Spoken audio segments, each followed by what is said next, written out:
यशोमती मैया के नंद लाला।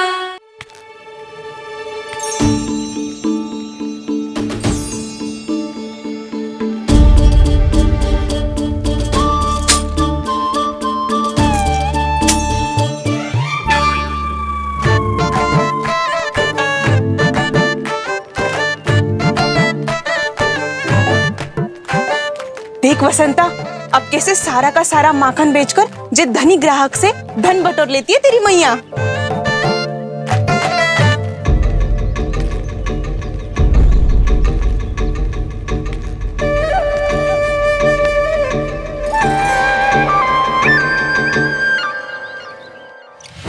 देखो देखो देखो कैसे छटपटा रहा है।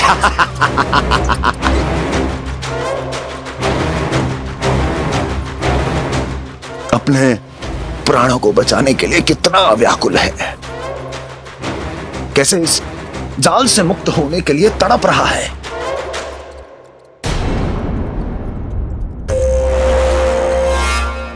यही दशा गोकुल वासियों की भी होने वाली है, क्योंकि वो भी शीघ्र ही इस चूहे की तरह लोभ के जाल में फंसने वाले हैं। आओ आओ श्रीमान, पधारो। सब झटक लूंगा। हैं? हाँ? सब ले लूंगा।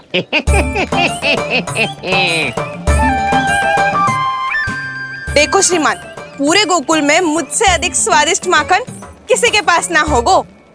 अब अच्छे गुणवत्ता की वस्तु सस्ती थोड़ी ना होगी। किंतु व्यापारी परमानंद सस्ती वस्तुएं लेता भी नहीं है।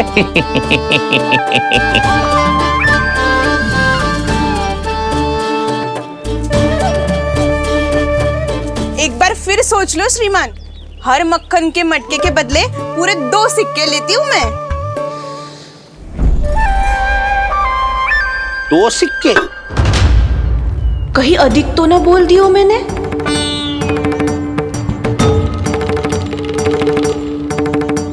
पर आप मेरे यहाँ पहली बार आए हो ना, तो हर 2 मटके पे 1 सिक्का कम कर दूंगी।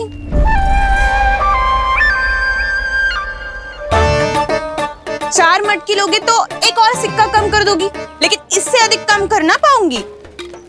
छूट देकर मूल्य आधा कर रही है आप। मैं तो 2 गुना मूल्य देने के लिए तैयार हूँ।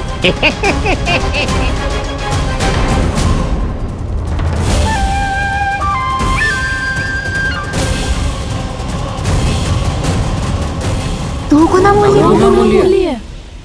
2 गुना मूल्य तो दूंगा, लेकिन मेरी एक शर्त है। सारी की सारी मटकियां चाहिए मुझे।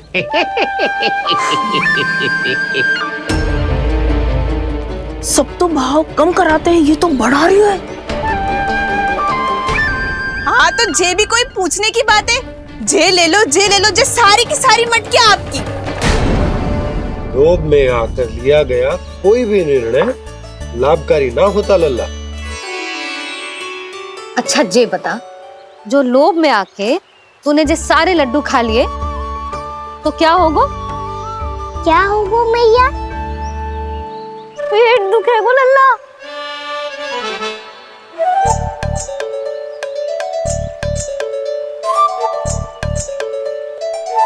पीड़ा होगी, स्वास्थ्य बिगड़ जाएगा। फिर सोच ले, तू घर से बाहर ना निकल पाएगा।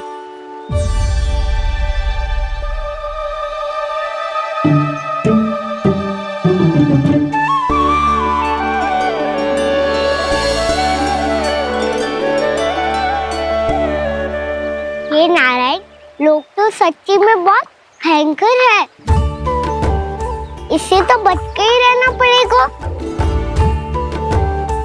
पर बचा कैसे जाए?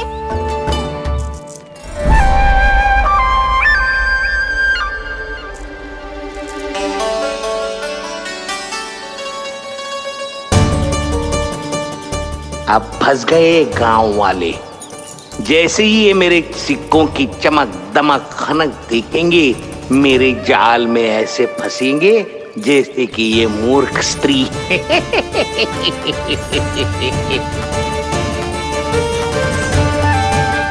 ये लीजिए, सामान्य मूल्य से 2 गुना मूल्य। अच्छा मूल्य दूंगा तो ही तो अच्छी वस्तुएं मिलेगी ना मुझे।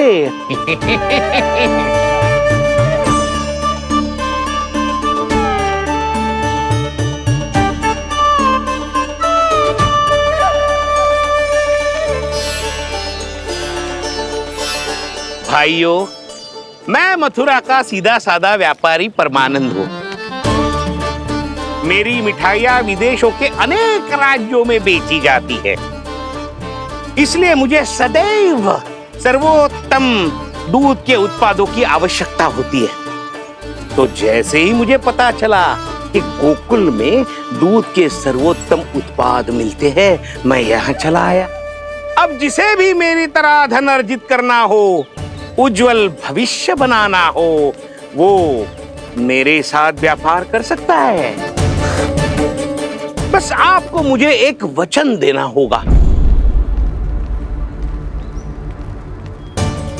अपने आराध्य नारायण का नाम लेके प्रण करना होगा कि आज के बाद आप अपना सारा दूध, दही, मक्खन, घी मुझे और केवल मुझे ही देंगे।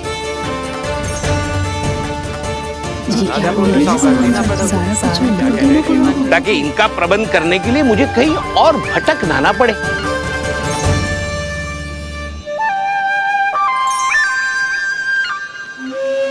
जो एक बार लोभ के जाल में फंस गया, वो फिर कभी बाहर नहीं आ सकता।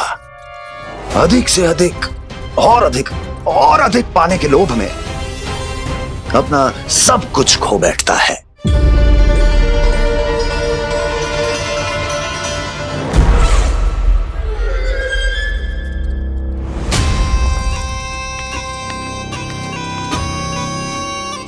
और फिर धीरे धीरे उसकी संघर्ष क्षमता समाप्त हो जाती है,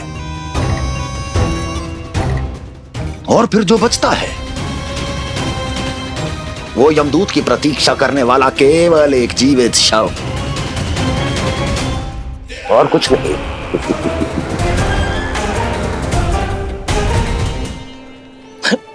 आपको अभी निर्णय लेने की कोई आवश्यकता नहीं है।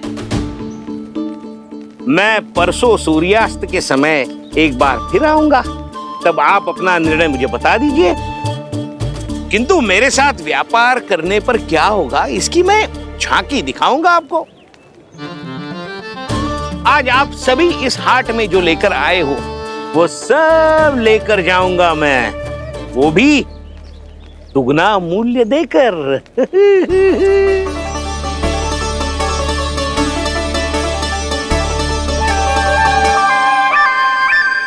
मैं तैयार हूँ व्यापारी जी। तू खड़ी खड़ी मुँह क्या देख रही है? जा सारी मटकियाँ लेके आ। हाँ मैया।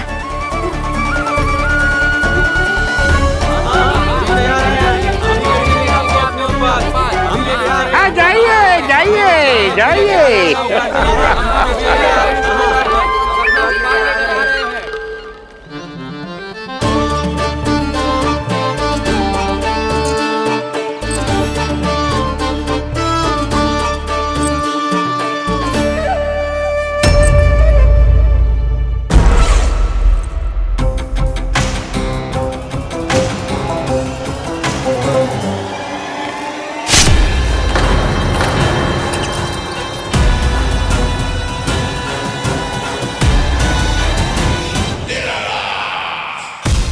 बस इसी तरह जब गोकुल के वासी थक हार कर मेरे चरणों में गिर जाएंगे, क्षमा मांगेंगे, गिड़गिड़ाएंगे, दया की गुहार लगाएंगे,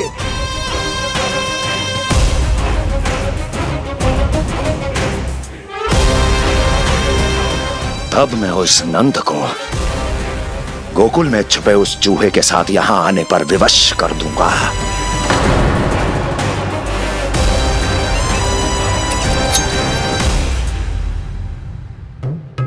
इसे तो मैंने प्राण दान दे दिया, उसे नहीं दूंगा। अरे वचन जो दिया है तुम्हें कि सबसे पहले मैं तुम्हारी इन आंखों के सामने उसके प्राण लूंगा और फिर तुम्हारे।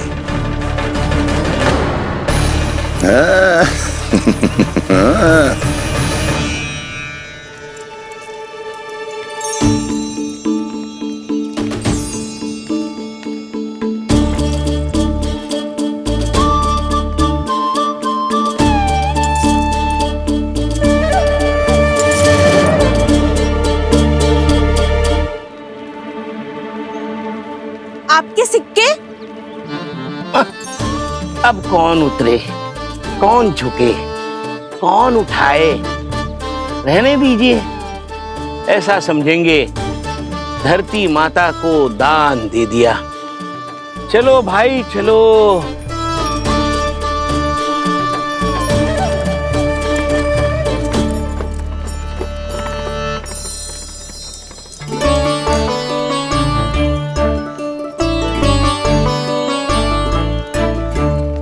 आज तो बहुत अधिक धन मिल गया। कोई और माने ना माने, मैं तो परसों ही जाकर व्यापारी जी को हाँ बोल दूंगी।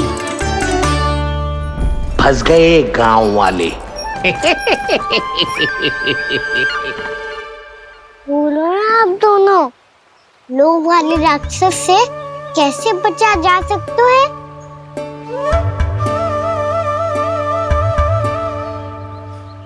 संतुष्टि से। ये संतुष्टि कौन है? संतुष्टि एक साधारण सी कला होती जिसमें प्रवीण होने के लिए एक बात सीखना आवश्यक है कि हमारे पास जितना है उतने में प्रसन्न रहना चाहिए। पर अधिक मिल जाए तो अपने परिवार या अपने सखाओं के साथ या किसी ऐसे व्यक्ति के साथ जिसे उसकी आवश्यकता हो बांट लेना चाहिए, ताकि सबके पास पर्याप्त हो और किसी को भी कछु कमी ना हो। किसी को वस्त्र के बिना रहना ना पड़े, भोजन के बिना सोना ना पड़े। और वैसे भी कान्हा, हम जितना अपनी वस्तुओं को बांटते हैं ना, उससे कई गुना अधिक नारायण हमें दे देते हैं। पर मैया, बस अब शेष प्रश्न घर जाके पूजा पूरी करने दे मुझे।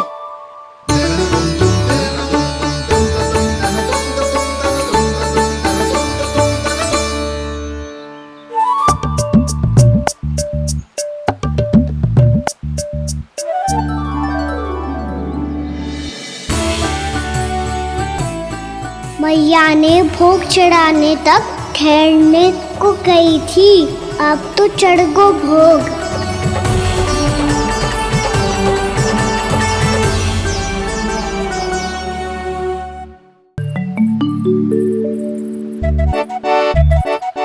बाहर आ जाओ सबके सब, लड्डू लाया हूँ तुम्हारे लिए।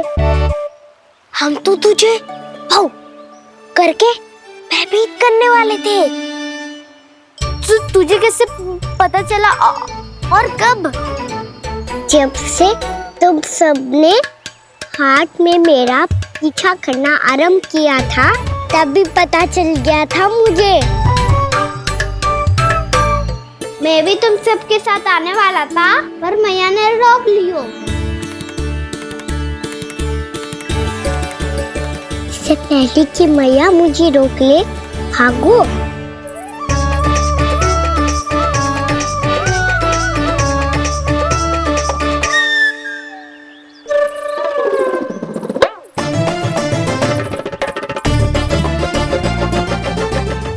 भागो और लड्डू भी ले गो।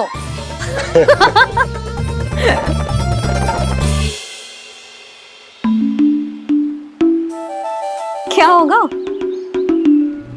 फिर लड्डू लुप्त हो गए, लल्ला लुप्त हो गए, परंतु तुम्हारा घबराया हुआ स्वर अभी तक 10 दिशाओं में ना गूंजो। आप तो ऐसे कह रहे हो जैसे मैं सदैव घबरा के आसमान सर पे उठा लेती हूँ।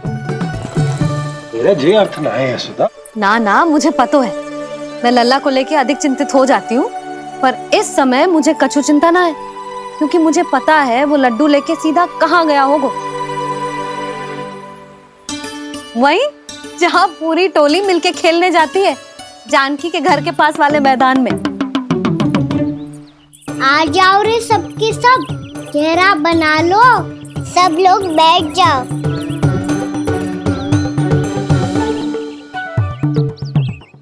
वहीं पेड़ के नीचे बैठ के सबको लड्डू बांटे गोजे। लो मधुमंगल, ये सुबल,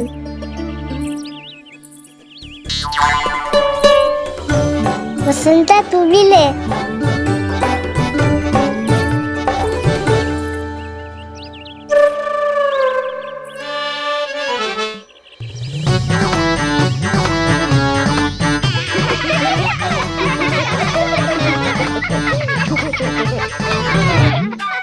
सुनी ना मैया ने क्या की?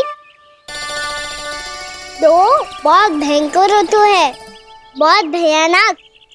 ताई जी ने ये भी तो कही थी कि आवश्यकता से अधिक की इच्छा करना लोभ हो तो है, पर मेरी तो आवश्यकता ही अधिक है कान्हा।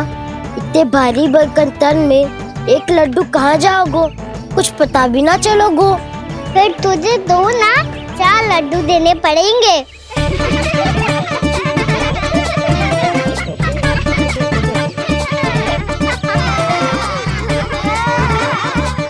जितना उपवास करना है कर लो, पर लड्डू तो दो।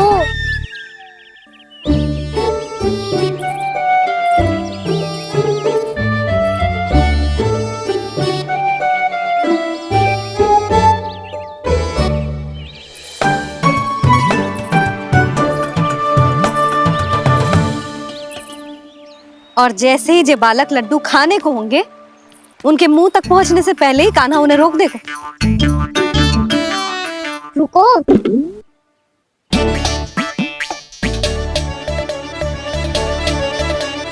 रुक क्यों दियो कान्हा? दाऊद को तो आने दो बसंता।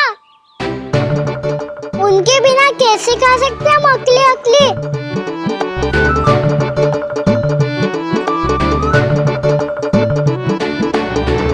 पर तुम्हें ये सब कैसे पता है यशोदा? अरे एक मैया से अधिक अपने संतान को कौन जानता है भला? कान्हा अपने दाऊ के बिना कुछ कर ही ना सकता। अब चाहे खेल खेलना हो या अपनी मैया के हाथ के लड्डुओं का आनंद उठाना। जहाँ कान्हा होगो, हाँ उसके बलदाऊ को तो होनो ही है। विलंब की आशंका से घबराओ मत, मैं आ गया हूँ।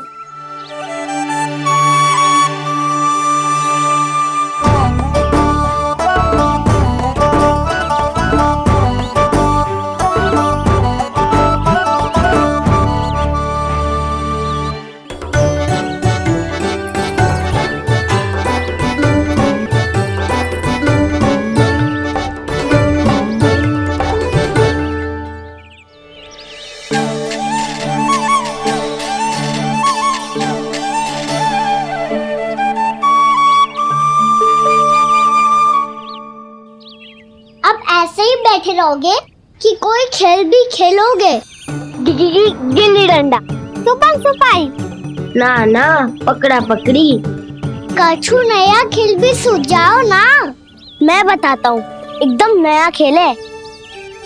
स्वयं भगवान विश्वकर्मा जी ने इसका आविष्कार किया है और स्वप्न में आके बताया है मुझे।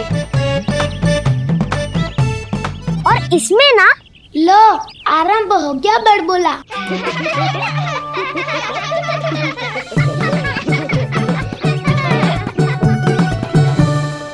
अरे पर खेल का नाम तो बता उज्जवल। खेल का नाम है साथी दौड़।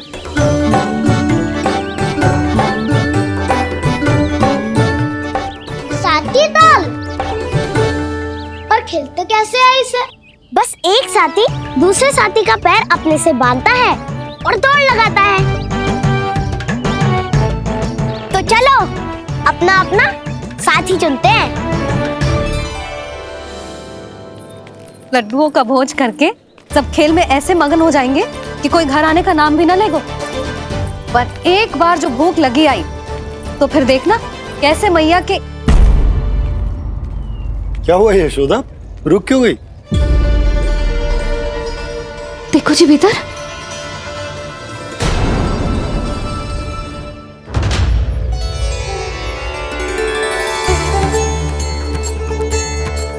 ये कौन है? जैसे साक्षात मैया लक्ष्मी।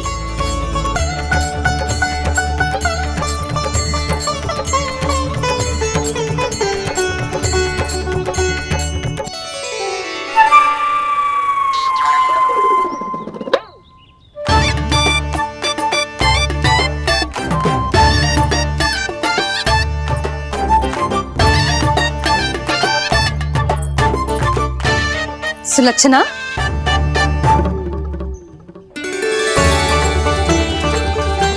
जशोदा जी, नंदराज।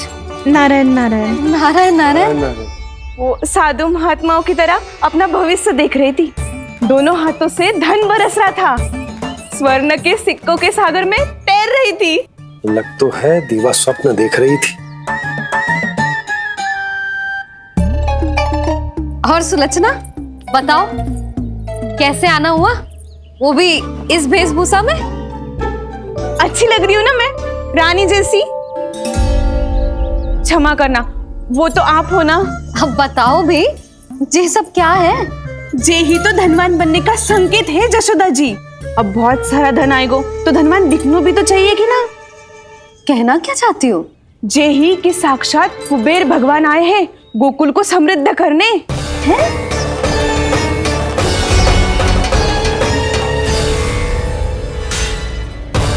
कुबेर महाराज?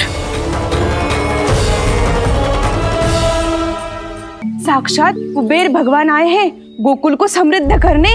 हैं? सब विस्तार से बताती हूँ, आप बैठो तो सही। कुबेर महाराज? चलो जोड़ी बनाते हैं।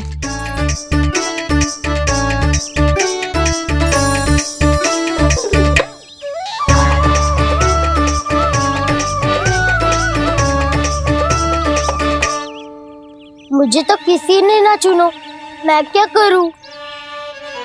अरे सुबल, तुझे तो सबसे महत्वपूर्ण भूमिका निभानी है। जो भी उस चट्टान को छूकर तेरे पास सबसे पहले पहुंचेगा वो जीत जाएगा।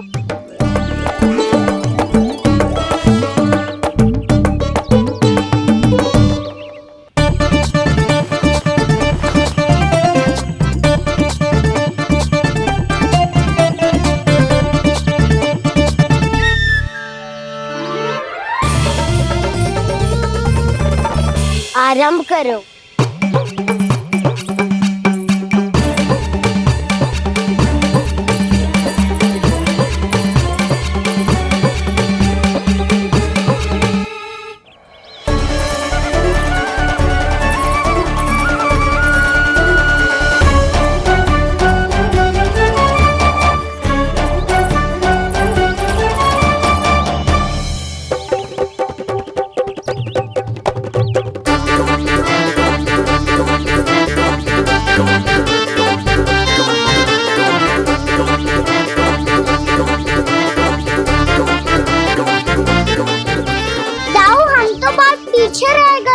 चिंता मत करो कान्हा, दौड़ के आरंभ में ही सारी शक्ति लगाने से हारने की आशंका बढ़ जाती है।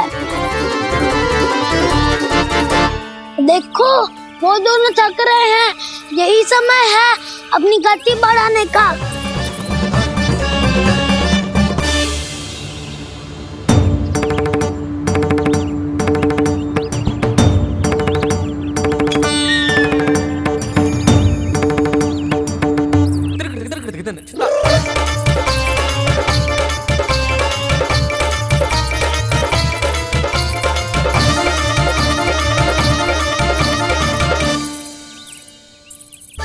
लो, हमारी जोड़ी सबसे पहले पहुंच गई। देखा मेरा बलदाव का बल।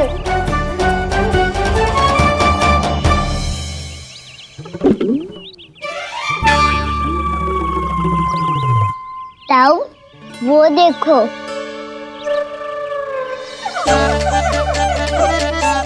मैया,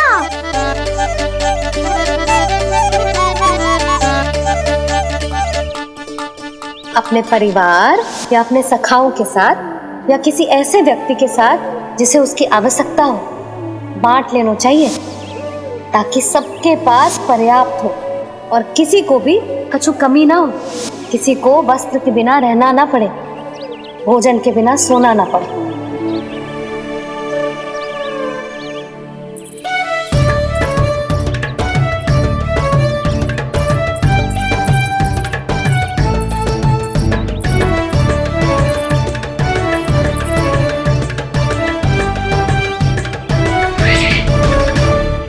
लग तो है इससे भूख लगी है।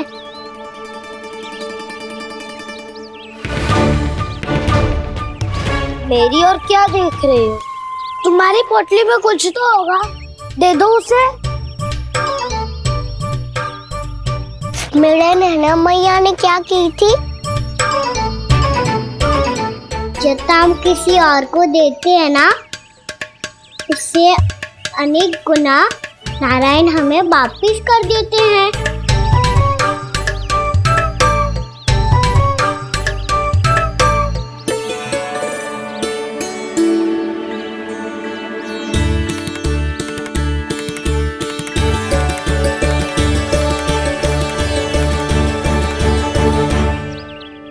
ओहो, अंतिम रोटी थी पर वो तो मैं खा गो। अब तो बस मेरे हाथ में माखन लगा रह गो है।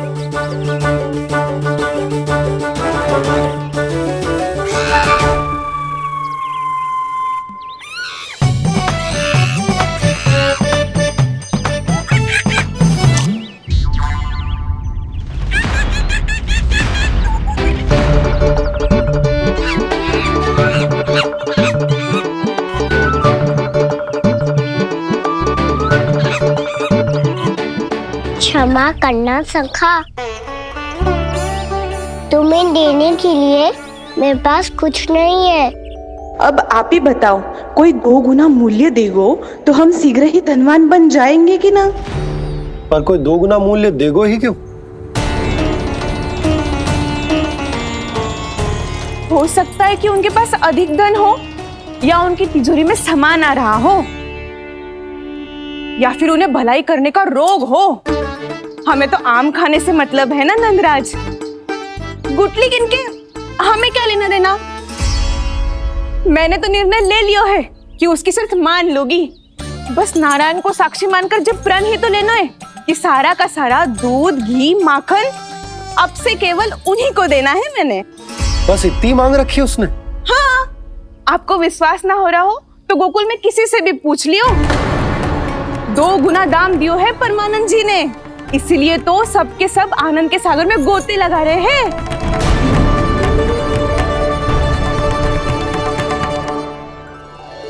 हे नारायण, सुनी है गांव वालों को 2 गुना लाभ हुआ है आज, पर मैं तो माखन बेच ही ना पाई, क्योंकि हाट जाने के लिए कोई साधन ही ना मिलो मुझे। जी नया माखन अभी अभी बनायो है मैंने। प्रतिदिन जो माखन निकालती हूँ सबसे पहले आपको चढ़ाती हूँ, ये सोचकर कि कभी तो आपकी कृपा होगी।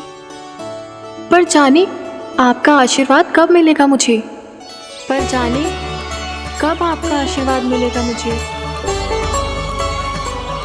यदि इस बार भी मेरा माखन बेकार हो गयो ना, तो सच्ची कह रही हूँ, कल से भोग में आपको कुछ भी ना चढ़ाऊंगी मैं। कल से भोग में आपको कुछ भी ना चढ़ाऊंगी मैं। कान्हा, मुस्कुरा क्यों रहे हो?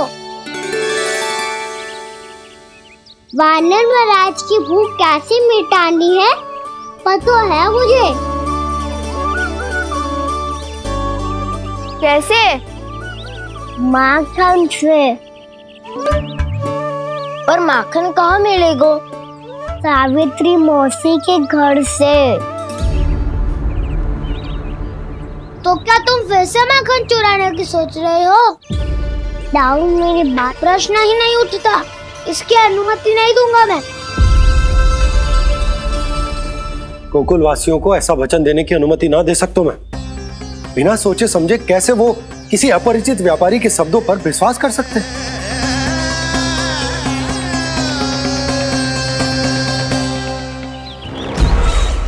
महाराज, गोकुल वासियों को अब धन के जाल जंजाल में फंसने से कोई नहीं रोक सकता। महाराज, मैं धन का ऐसा स्वाद चखा कर आया हूँ कि नंद चाहे जितना प्रयास करे, अब कोई भी गोकुल वासी उसके हित वचन सुनेगा भी नहीं। महाराज, ये बहुत गंभीर बात है। हमें सभा बुलानी होगी यशोदा। जशोदा जी, आप भी कुछ कहो ना नंदराज से। जे अधिक ही सोच रहे, इतनी चिंता करने की कोई आवश्यकता ना है। आवश्यकता तो है। वैसे तो जब कोई लोभ के जाल में फंस जाता है तो उसका बाहर निकलना असंभव है, किंतु फिर भी अपनी दृष्टि चौकन्नी रखना और कान गोकुल में होने वाली हर हलचल पर, क्योंकि मैं नहीं चाहता कि उस छलिया विष्णु अवतार का कोई भी छल मेरे मार्ग का रोड़ा बन पाए। अवश्य महाराज।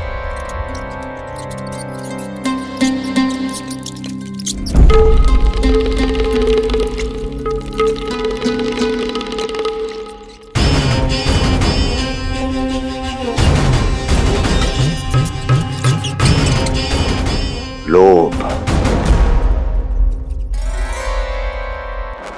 ध्यान रहे परमानंद, गोकुल वासियों पर लोभ का प्रभाव हर बीतते क्षण के साथ बढ़ता चला जाना चाहिए। महाराज, जैसे किसी कबूतर को बिल्ली दबोच लेती है, वैसे ही मेरा फैलाया हुआ लोभ गोकुल वासियों को अपने पंजों में दबोच लेगा। सब झटक लूंगा।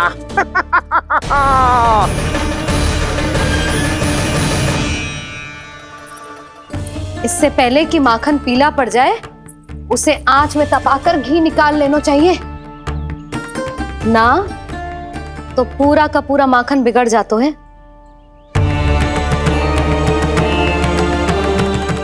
मैं अभी भोला से कहकर सारे ग्वाल ग्वालियरों की सभा बुलाता हूं। मुझे सबसे बहुत महत्वपूर्ण विषय पर बात करनी है।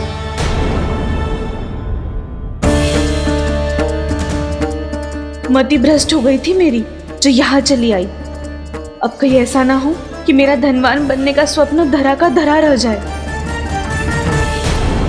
सुलक्षणा, चिंता मत ही करो। अरे हम सबसे पहले तो वे अन्न के बारे में सोचते हैं। वे गोकुल वासियों को लोभ के फेर में कछु अनुचित ना करने देंगे। कहा ना मैंने, तुम्हें कुछ भी अनुचित करने नहीं दूंगा। दाऊ तुम्हारा।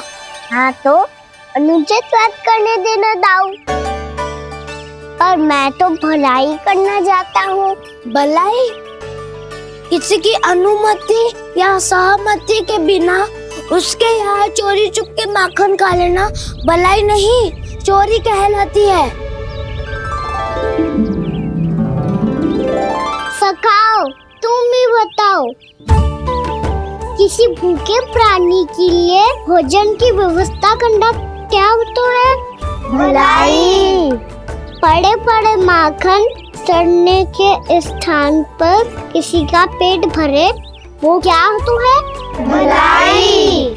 किसी की मन की इच्छा पूरी करना क्या होता है? भलाई।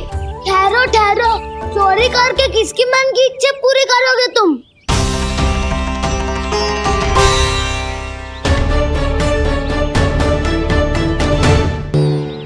और किसकी दाऊ? स्वयं सावित्री मौसी की। वही तो चाहती है कि मैं उनके घर आऊं और ढेर सारा माखन खाऊं।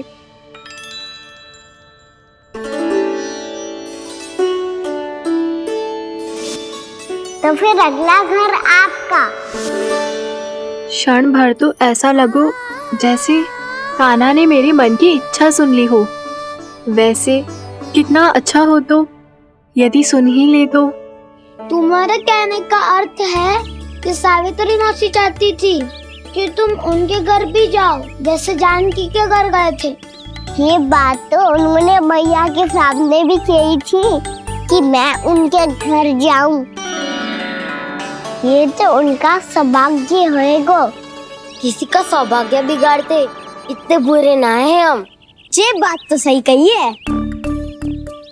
मुझे भी कुछ अनुचित ना लगता है इसमें।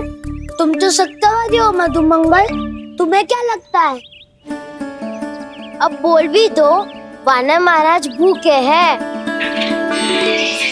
वानर महाराज से अधिक भूखा तो मुझे तू लग रहे हो।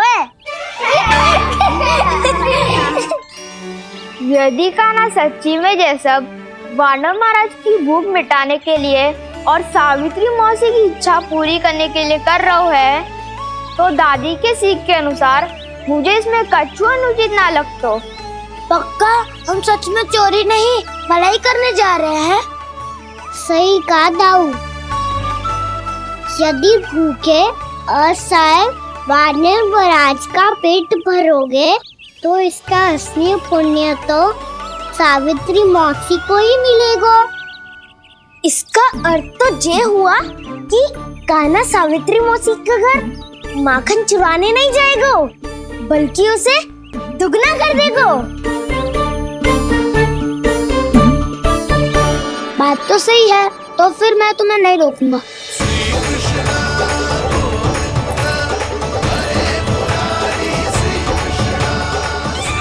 पर इस बार हम तुम्हें अकेले न जाने देंगे सखा। हाँ, हमें भी पुण्य अर्जित करना है और माखन भी।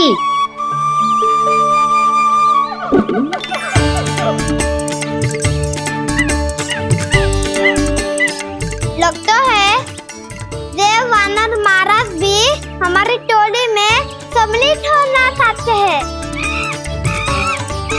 तब तो ये सबको ये कला सिखानी पड़ेगी।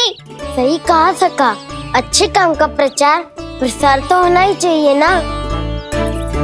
तो ठीक है, सिखा दूंगा और हमारी टोली कहलाएगी चौर्य विद्या प्रसारण टोली। और कान्हा तू बन जाइयो इसका अध्यक्ष और दाऊ बनेंगे उपाध्यक्ष। मुझे स्वीकार है।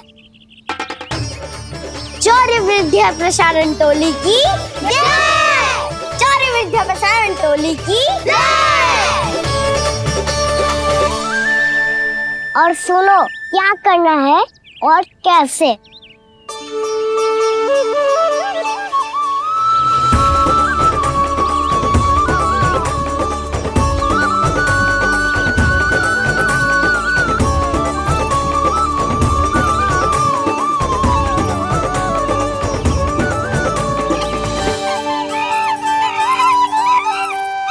आया कन्हैया रे आया रे माखन का चोर,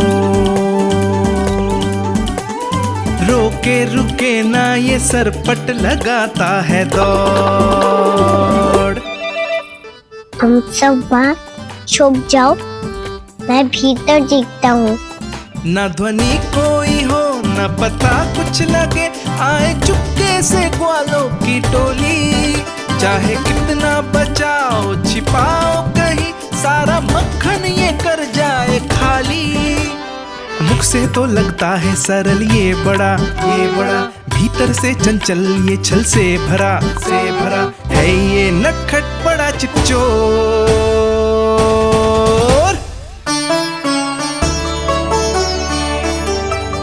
इतने ऊपर टांग रही हो मौसी। कान्हा सच में आ गयो तो मैं तो धन्य हो जाऊंगी।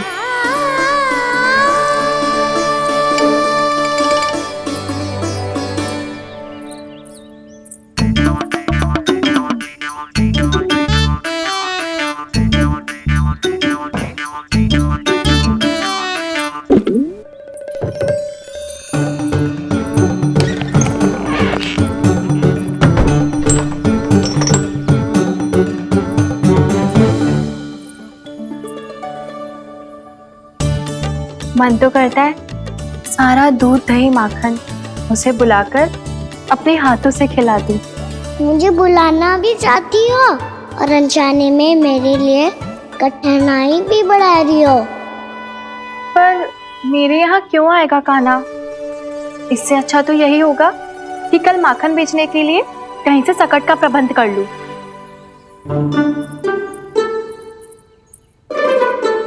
छुप जाओ छुप जाओ।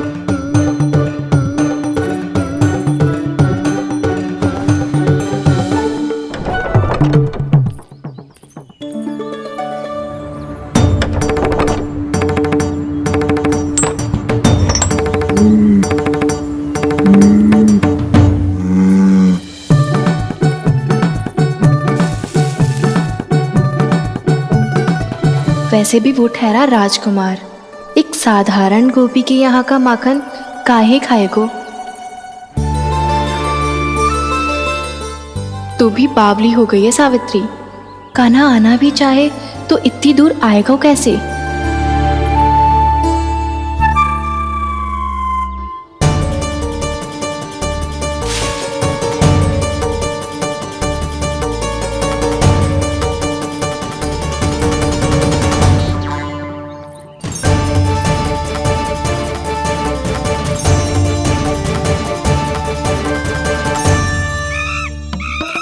ओ मैया,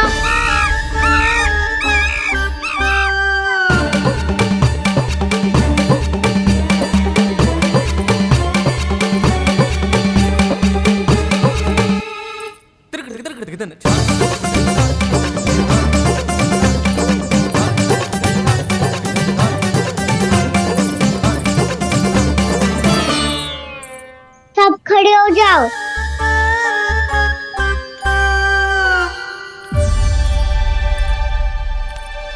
सच्ची मैं भी कितनी बावली हो गई हूँ ना।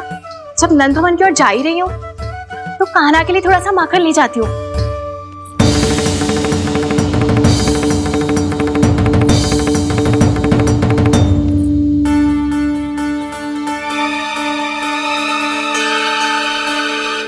कान्हा, क्या ये मेरा स्वप्न है या फिर?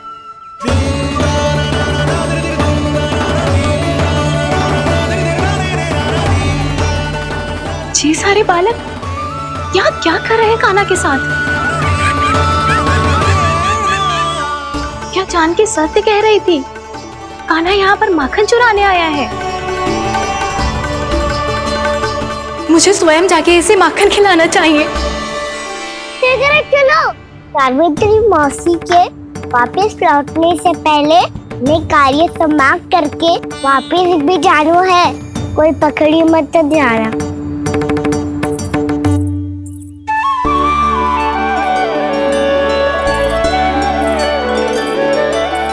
ये मुझे देख के भागो तो ना, ये जो कर रहा है, जैसे कर रहा है, मुझे करने देना चाहिए।